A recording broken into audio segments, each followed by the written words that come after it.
ಬಾಲಕಿ ಹೆಣ್ಣಾಗೋತನದ ಬಗ್ಗೆ ಇವತ್ತು ನಾವು ಮಾತಾಡ್ತಾ ಇದ್ದೀವಿ. ಈ ಪ್ರಥಮ ರಜಸ್ವಲನ ಮೊದಲನೇ ದಿನ ಯಾವ ರೀತಿ ಇರಬೇಕಾಗತ್ತೆ ಹಾಗೂ ಯಾವ್ಯಾವ ವಿಚಾರಗಳನ್ನ ಪಾಲನೆ ಮಾಡಿದ್ರೆ ಒಳ್ಳೆ.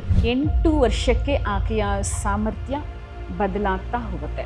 ಹೆಣ್ಣು ಮಗುವಿಗೆ ಗಂಡು ಮಗುವಿಗಿಂತ 16 ಪಟ್ಟು ಬುದ್ಧಿಶಕ್ತಿ ಜಾಸ್ತಿ ಇರುತ್ತೆ. ಆ್ಯಂಡ್ ಅವರ ಯೋಚನಾ ಶಕ್ತಿ ಇರ್ಬೋದು, ಆಸೆ ಇರ್ಬೋದು.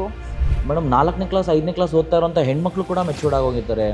ಯಾವತ್ತು ಆಕೆ ಋತುಮತಿ ಆದ ಆ ಒಂದು ಗಳಿಗೆಯಿಂದ 15 ವರ್ಷದ ತನಕ ಆಕೆಯ ಗರ್ಭಕೋಶ ವಿಕಸಿತ ಆಗ್ತಾ ಇರುತ್ತೆ. ಹೆಣ್ಣಿಗೆ ಗರ್ಭಕೋಶ ಅನ್ನೋದು ಒಂಥರ ಸೌಂದರ್ಯ ಇದ್ದಂಗೆ. ಅದು ಕೂಡ ಕೆಲವು ಕಡೆ ಹೆಣ್ಮಕ್ಳನ್ನ 5-6 ದಿನ ಮನೆ ಒಳಗಡೆ ಬಿಟ್ಕೊಡಲ್ಲ, ಒಂದು ಗುಡಿಸಲನ್ನ ಮಾಡಿ ಹೊರಗಡೆ ಕೂರಿಸ್ತಾರೆ. ಊಟ ತಿಂಡಿಯಿಂದ ಹಿಡಿದು ತನ್ನ ಮನೆಯ ಮಗಳಿಗೆ ಎಲ್ಲೋ ಒಂದು ಕಡೆ ಹೊರಗಿನ ಥರ ನೋಡ್ಕೊಳ್ತಾರೆ. ತುಂಬ ಬಾಡಿ ಬಿಸಿ ಇರಬೇಕು ಅನ್ನೋದಕ್ಕೋಸ್ಕರ ಗಾಳಿ ಸೋಂಕಾಗತ್ತೆ ಅಂತ ಹೇಳ್ತಾರೆ. ಹಾಗೂ ಇದನ್ನ ಒಂದು ರೀತಿಯಲ್ಲಿ ಸೂತ್ಕ ಅಂತಾನೂ ಕರೀತಾರೆ. ಆ ಹೆಣ್ಣಲ್ಲಿ ಯಾವ್ಯಾವ ರೀತಿಯ ಬದಲಾವಣೆಗಳು ತನ್ನ ದೇಹದಲ್ಲಿ ಆಗ್ತಾ ಬರ್ತಾ ಇರುತ್ತೆ. ತನಗೆ ತನ್ನ ಮೇಲೇನೆ ಒಂದು ಅಭದ್ರತೆ ಇರುತ್ತೆ. ಹೆಣ್ಮಕ್ಳಿಗೆ 2 ಟೈಮ್ಸ್ ಇದು ಬರುತ್ತೆ ಒಂದು ಅವಧಿಲಿ. ಒಂದು ಆಕೆ ಮಗುವಿಗೆ ಜನ್ಮ ಕೊಟ್ಟಾಗ, ಇದು ಬಂದು ಋತುಮತಿ ಆದಾಗ. ಹೇಗೆ ಅಂತಂದ್ರೆ ಆಕೆ ಜನ್ಮದಾತೆನೂ ಕೂಡ ಕೊನೆಯಲ್ಲಿ ಮೋಕ್ಷ ಕೊಡೋಳು ಆಕೆಗೆ. ಮತ್ತು ಗಂಡು ಆಕೆಯನ್ನ ಸರಿಯಾಗಿ ಕನ್ವಿನ್ಸ್ ಮಾಡಿಲ್ಲ ಅಂದರೆ ಆ ಗಂಡಿನ ಬಾಳು ಎಷ್ಟು ದುರಂತಮಯವಾಗಿರುತ್ತೆ ಅಂದರೆ ಅದನ್ನು ಊಹೆ ಮಾಡ್ಕೊಳ್ಳಲಿಕ್ಕೂ ಸಾಧ್ಯ ಇರೋದಿಲ್ಲ. ಯಾವ್ಯಾವ ರೀತಿ ಫುಡ್ಗಳನ್ನ ತಗೊಂಡ್ರೆ ತುಂಬ ಹೆಲ್ತಿಯಾಗಿರ್ತಾರೆ ಮೇಡಮ್? ಆ ಮಗು ಸ್ವಲ್ಪ ಮೈ ಕೈ ತುಂಬಿಕೊಂಡು ದಷ್ಟಪುಷ್ಟವಾಗಬೇಕು. ಮುಖದ ಸೌಂದರ್ಯ ಹೆಚ್ಚಲಿಕ್ಕೆ ಈ ಉದ್ದು ಸಹಾಯ ಮಾಡುತ್ತೆ. ಹೊಟ್ಟೆ ಹತ್ರನೋ ಅಥವಾ ಈ ಶೋಲ್ಡರ್ಸ್ಗೆ ಅಲ್ಲೆಲ್ಲ ಏನಾಗುತ್ತೆ, ರ್ಯಾಷಸ್ ಥರ ಆಗುತ್ತೆ. ಈ ಸೊಪ್ಪು, ಈ ಬಿಸಿ ನೀರು, ಈ ಸೊಪ್ಪುಗಳು ಹಾಕೋದಾಗಲಿ, ಇವೆಲ್ಲ ಯಾವ ಕಾರಣಕ್ಕೆ? ಆ ಸೊಪ್ಪಿನಿಂದ ಆ ಮಗುವಿನ ಸೌಂದರ್ಯ ಕೂಡ ಹೆಚ್ಚಾಗುತ್ತೆ. ಹೆಣ್ಮಕ್ಳು ಜಾತಕ ನೋಡಬೇಕಾದ್ರೆ ಹೇಳ್ತಾರೆ, ಜಾತಕ ಏನು ಬೇಡ, ಅವರು ಋತುಮತಿ ಆಗಿದ್ದಂತಹ ಟೈಮು, ಆ ಮೆಚೂರ್ ಆಗಿರೋ ಟೈಮ್ ಇದ್ರೆ ಹೇಳಿ ಅಂತ ಹೇಳ್ತಾರೆ. ಅಂದರೆ ಹುಟ್ಟಿದ ದಿನಾಂಕದಿಂದ ಇದು ತುಂಬ ಪವರ್ಫುಲ್.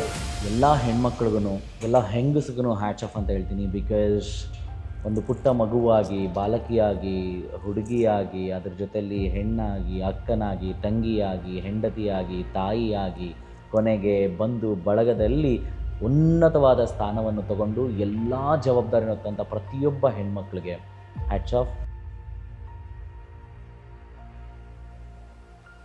ಹೀಗೆ ಕೂರಬಾರ್ದು, ಆಮೇಲೆ ನೀನು ಅಲ್ಲಿ ಹೋಗಬಾರ್ದು, ಇಲ್ಲಿ ಹೋಗಬಾರ್ದು, ಅದನ್ನು ಹಾಕ್ಕೊಬಾರ್ದು, ಇದನ್ನು ಹಾಕ್ಬಾರ್ದು, ಟಿ ವಿಲಿ ಆ ಪಿಕ್ಚರ್ ನೋಡಬಾರ್ದು, ಇದನ್ನು ನೋಡಬಾರ್ದು, ಇದೆಲ್ಲವೂ ಹೆಣ್ಮಕ್ಳಿಗೆ ಬರುತ್ತೆ ಹೊರತು ಯಾವ ಗಂಡು ಮಕ್ಳಿಗೂ ಬರಲ್ಲ. ಆದರೆ ನೀನು ಎಷ್ಟು ಜಾಗ್ರತೆಯಿಂದ ಇರಬೇಕು ಅನ್ನೋದನ್ನ ಹೇಳ್ಕೊಡ್ಬೇಕೇ ಹೊರತು ನೀನು ಹೋಗಿ ಅದು ಮಾಡಬೇಡ, ಇದು ಮಾಡಬೇಡ, ಆ ಕಂಡೀಷನ್ಸ್ನ ಹಾಕಬಾರ್ದು. ಈ ಹೆಣ್ಮಕ್ಳು ಋತುಮತಿ ಆದಾಗ ದೇವಸ್ಥಾನಗಳು ಕಳಿಸೋದು ಅವಾಯ್ಡ್ ಮಾಡ್ತಾರೆ. ಇದನ್ನು ಕೂಡ ದೊಡ್ಡ ಸೂತ್ಕ ಥರ ನೋಡ್ತಾರೆ. ಈ ಮುಟ್ಟಾದ ಸಮಯದಲ್ಲಿ ದಿನಕ್ಕೆ ಎಷ್ಟು ರೀತಿಯ ಸಮಯದಲ್ಲಿ ಈ ರೀತಿ ಪ್ಯಾಡ್ಸ್ಗಳನ್ನ ಚೇಂಜ್ ಮಾಡಿದ್ರೆ ಒಳ್ಳೆಯದು? ಅವ್ರಿಗೆ ಗೊತ್ತಾಗುತ್ತೆ ವೆಟ್ ಆಗಿರೋದು. ಅದು ತುಂಬ ಆ ಫ್ಲೋ ಡಿಪೆಂಡ್ ಆನ್ ಫ್ಲೋ ಮೇಲೆ ಹೋಗುತ್ತೆ. ಇಲ್ಲಾಂದರೆ ಅಲ್ಲೇ ಒಂದು ನಂಜು, ಇನ್ಫೆಕ್ಷನ್ಸು. ಹೆಣ್ಣಂತಂದರೆ ಬರೀ ಒಂದು ಮನೆಗೆ ಸೀಮಿತಳಾಗೋಳಲ್ಲ, ಸಮಾಜಕ್ಕೆ ಹಾಗೂ ಬೇರೆ ಮನೆನ ಬೆಳಗುವಂಥ ಶಕ್ತಿಯಾಗಿ ರೂಪುಗೊಳ್ಳೋಳು.